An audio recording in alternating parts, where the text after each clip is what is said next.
বিশ্ব নবীর আল্লাহ ডাক দিলেন, ও কামলিওয়ালা নবী, ও কম্বলওয়ালা নবী, দাঁড়ান।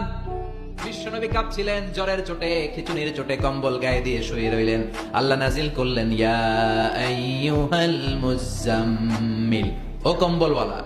ইয়া আইয়ুহাল মুজাম্মিল মানে কি? ও কম্বলওয়ালা, ও কম্বলওয়ালা, ও চাদরওয়ালা, কুম, স্ট্যান্ড আপ, স্ট্যান্ড আপ। যে দায়িত্ব দিছি এখন শোয়া যাবে না, দাঁড়ান। ওই যে বিশ্বনবী দাঁড়ালেন, আর বসার সুযোগটা পায় না।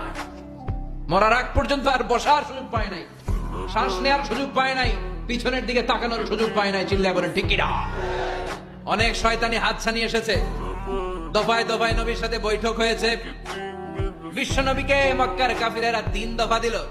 বলল, আব্দুল্লাহর বেটা মুহাম্মদ, নারী চাও নারী দেব, সম্পদ চাও সম্পদ দেব, রাষ্ট্র ক্ষমতা চাও রাষ্ট্র ক্ষমতা দেব, শুধু কালিমার দাওয়াতটা বন্ধ করে দাও। নাউজুবিল্লাহ পড়বেন না? বিশ্বনবী বললেন, তোমাদের 3 দফা, কাফিরদের কয় দফা? জোরে বলেন। বিশ্বনবী বললেন, আমার মাত্র 1 দফা।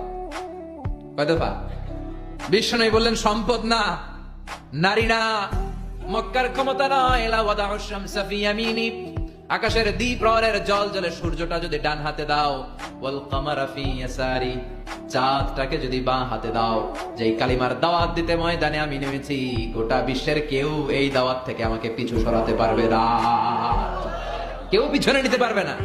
সম্পদ, নারী আর ক্ষমতার লোভ তো খুব তুচ্ছ বিষয়। ওই সূর্যটা যদি ডান হাতে দাও, চাঁদটা যদি বাঁ হাতে দাও, এই কালিমার দাওয়াত থেকে আমি পিছু হটবো না। চিল্লায় বলেন ঠিক কিনা?